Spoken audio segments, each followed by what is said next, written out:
आज के इस लेक्चर में हम अपने 2023 का जो पेपर कर रहे थे मैथ्स का, उसका पार्ट 2 करेंगे। तो इसका दूसरा क्वेश्चन दे रखा है, निम्नलिखित प्रश्नों में रिक्त स्थानों की पूर्ति करते हुए उत्तर पुस्तिका में इनके आंसर लिखने हैं। तो जैसे पहला क्वेश्चन दे रखा है 95 तथा 152 का महत्तम समापवर्त यानी HCF कितना है। तो यहाँ पे देखो हम सबसे पहले 95 यानी 95 का टुकड़ा कर देंगे। तो इसमें सबसे पहले हम 5 का भाग देंगे। 5 का 9 में भाग दिया एक बार, 4 बच गए, 45 हो गए, और 5 का 45 में भाग दिया 9 बार, 19 का 19 में भाग दिया एक बार। तो जो 95 है उसके टुकड़े आए 9, 5 × 19, और 152 के भी टुकड़े करेंगे।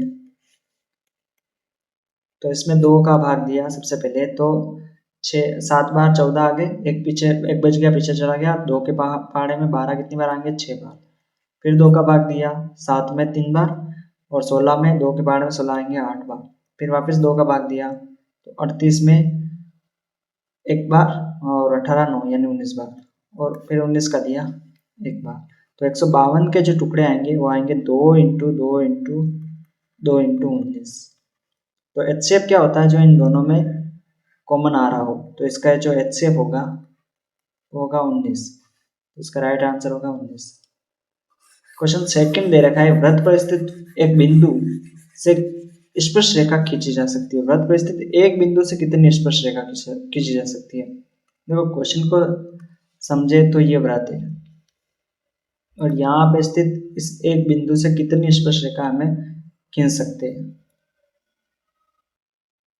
तो इसका आंसर होगा एक स्पर्श रेखा है। देखो इसमें एक कैसे आ रहा है कि यहाँ से अगर एक त्रिज्या इस बिंदु पे मैं ड्रॉ कर दूं, तो रूल्स ये कहता है कि त्रिज्या और स्पर्शरेखा के मध्य में 90 डिग्री का कोण बनना जरूरी है।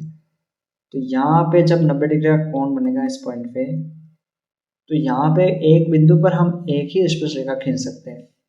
तो वृत्त पर स्थित एक बिंदु से एक स्पर्शरेखा खींची जा सकती है। अगला क्वेश्चन दे रखा है, cos स्क्वायर 45 डिग्री का मान कितना है? तो cos 45 का जो मान होता है ना, वो होता है 1/√2, और यहाँ पे cos स्क्वायर 45 लिखा हुआ है, तो यहाँ पे इसका स्क्वायर करेंगे तो 1/2, √2 का स्क्वायर कितना हो जाएगा? 2। ठीक है, तो cos स्क्वायर 45 डिग्री का जो मान होगा वो होगा 1/2।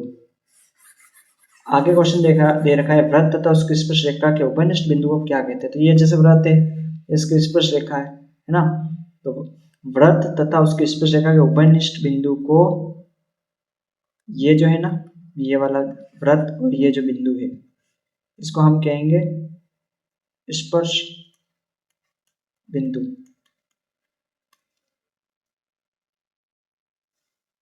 अगला क्वेश्चन हमें दे रखा है, यदि 5 7 9 x का समांतर माध्य 9 है तो x का मान कितना होगा? तो देखो यहाँ पे माध्य जो है ना, माध्य का जो फॉर्मूला होता है, जब ऐसी संख्या दे रखी है तो हम फॉर्मूला लगाते हैं राशियों का योग बटा राशियों की संख्या। तो यहाँ पे जो राशियाँ दे रखी है 5 + 7, 5 + 7 + 9 + x, ठीक है, इस 4 संख्या दे रखी है, 1 2 3 4, तो बटाव में हम लिखेंगे 4, और माध्य कितना दे रखा है अपने को? 9। इसको सोल्व करेंगे, 9 को 4 से गुणा किया, और 5 + 7 + 9 करेंगे, है ना। तो यहाँ पे 5 और 7 प्लस कर दिए तो यहाँ 12, और 12 में 9 प्लस कर दिए तो यहाँ अपने आ जाएंगे 21 + x, 9 को 4 से गुणा किया 36, 21 इस तरफ आए तो -21 = x, और 36 में से 21 माइनस कर देंगे, 6 में से 1 गए 5, 3 में से 2 गया 1, तो x का मान आ जाएगा 15। अगला क्वेश्चन, cos स्क्वायर 45 डिग्री का, शायद ये हो गया क्वेश्चन।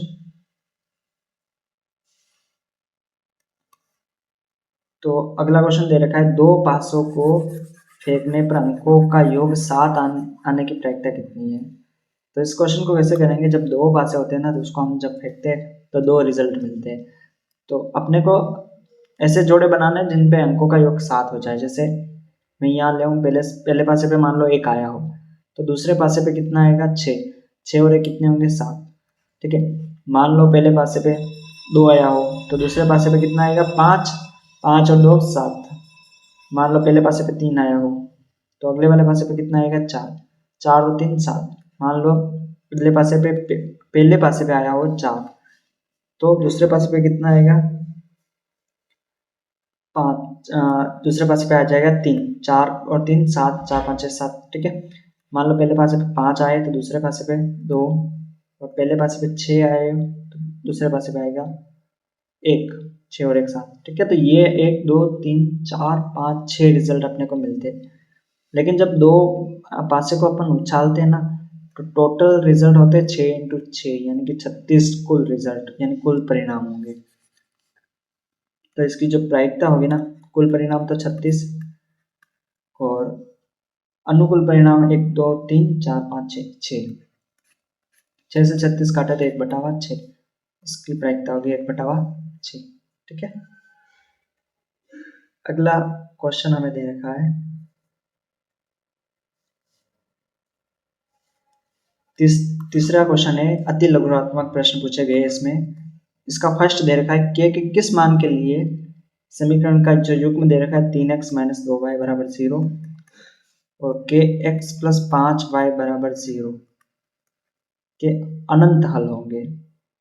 तो यहाँ पर अपने को इस क्वेश्चन में क्या करना है कि इसकी जैसे यहाँ x के आगे जो लिखा हुआ है वो है a1 वो है 3, y के आगे जो लिखा हुआ है वो है b1 वो है -2 और इस तरफ x के आगे जो लिखा हुआ है वो है a2 इसका मान k और y के आगे जो लिखा हुआ है वो है b2 इसका मान है 5।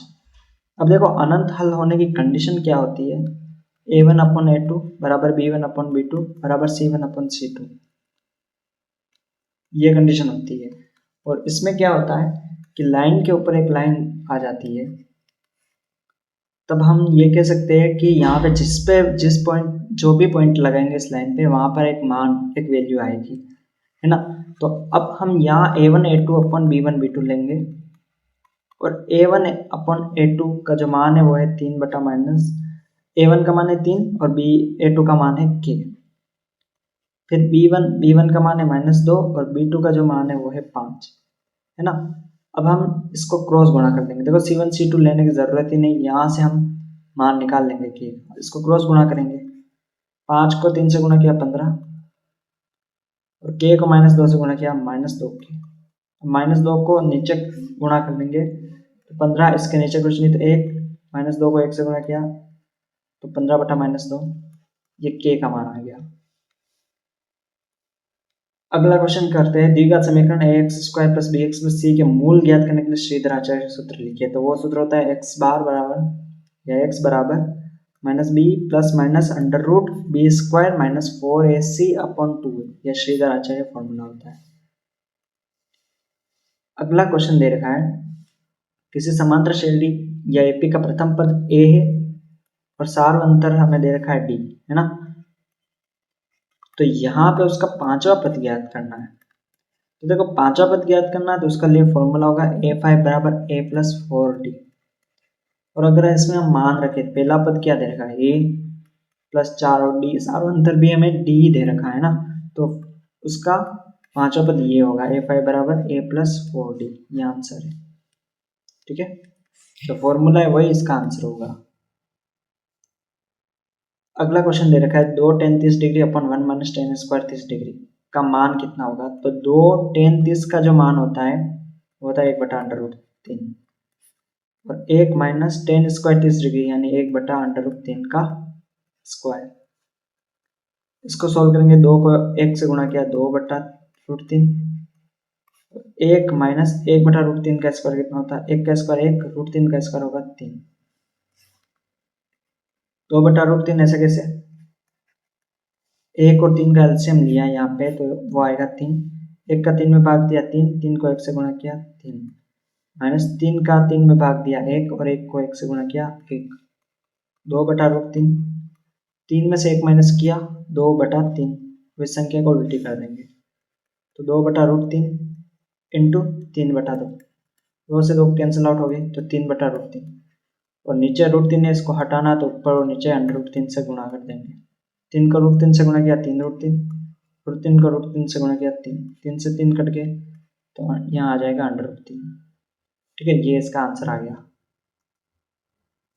अगला क्वेश्चन दे रखा है √1 माइनस कोस स्क्वायर थीटा का मान जब थीटा बराबर 60 डिग्री होगा तो क्या होगा। तो √1 माइनस कोस स्क्वायर थीटा, इसको हम है ना साइन स्क्वायर थीटा लिख सकते हैं। देखो हमारे पास एक फॉर्मूला होता है sine square theta plus cos square theta बराबर 1, और यहाँ से अगर हम इस कोस स्क्वायर थीटा को इस तरफ ले आए तो sine square theta 1 minus cos square theta है ना।